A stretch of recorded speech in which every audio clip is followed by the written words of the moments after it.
Carlsen with the black pieces taking on Alireza, and they go for the idea that we were discussing earlier. I want to say a king pawn opening, but in this case a queen pawn opening. Yes, e4, e5. Well, if we are talking about Alireza and Magnus, e4, e5 is very much in.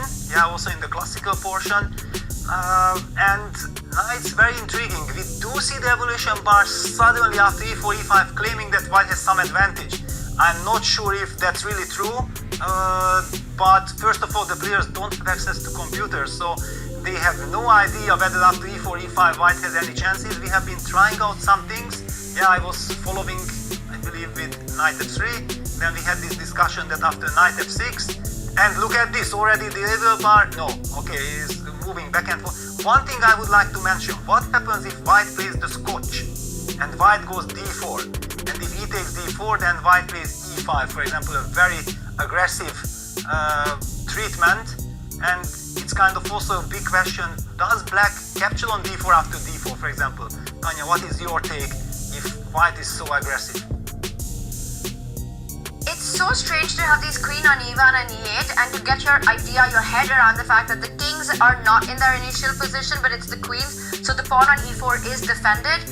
I would be also tempted to try to keep that e5 pawn under defense. I would want to make the move d6, but the problem with that, and I want to highlight this, is it's so easy to forget that bishop on a1 in these positions. White can perhaps take on e5, you want to start directly with b3, but I'm also thinking about the idea of just capture on e5, fix that pawn on e5, and white's the one that strikes first with the move b3, opening up that bishop on a1, and black's got early troubles to handle. Yes, exactly. This was one of the main worries that I had when I looked at the position. Yeah, that what happens if suddenly white will be the one striking first on the e5 pawn, which already brings me to the question, like after e4, e5, knight f3, maybe black should not even play the move knight f6. Maybe he has to do something else. Maybe opening up the bishop first with b6s, and knight f3. No, it's not yet on the board. It's a long think by Alireza. He's really taking his time to understand. I'm just wondering if there are these other ideas in the position. Speaking of concepts of the king's pawn opening in standard chess, this square is occupied by the bishop in chess, which is why very often when white or black makes the move d3 or d4, you open up the diagonal to strike on the dark squares. I'm just thinking, can white ever dream of either to place the knight on e2, and Peter, don't be too mad at me, or h3, and the point is that I want to go shock castle and strike immediately with the move f4. The difference I see in this is that there is no black bishop here. Knight h3 is, I know it goes against your principles completely, Peter, and you're probably saying, what is Tanya even talking about here? I'm just wondering if this is a concept.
39. Normally, if in a bike you are riding like completely crazy in the gym, then you are seeing, and he takes on C7. Why? Why do you let this rook e3 kind of? This is counterplay in time trouble. Look at this, Magnus. Look at this body language. He thinks like, wow, what? Are you kidding me? Are you giving me a chance to muddy with the waters? And you give the world number one a chance, he seizes on it. He's going to take this opportunity. Also, it is the only way to create counterplay. Rook e3, you want to create a race on the board. You want to get a passer on the king side. 3 versus 2 majority for Magnus Carlsen. On one side of the board, it's his only hope. The queen side is hopeless for black. He needs to somehow get that g2 pawn. We're expecting Magnus to go rook e3.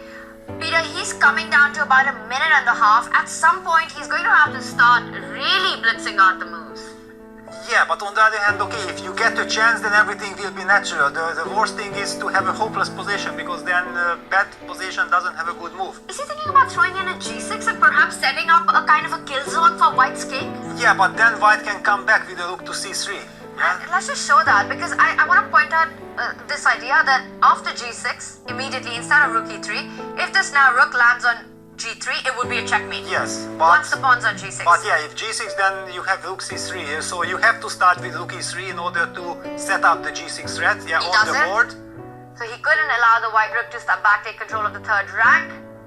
And Firouzja, what does he have in mind for this one? Magnus's next move might be g6. Why? And he goes king f5. Okay, but this is way too adventurous and it's not clear at all. Rook g3, Magnus will be blitzing out his moves.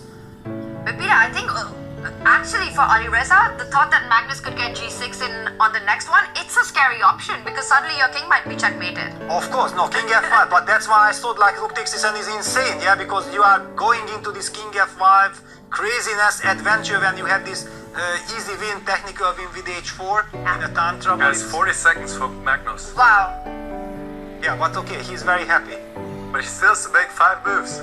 Okay, I had sometimes 6 seconds for 5 This moves was a in. bad move. Yeah, rook g1 is a panic move.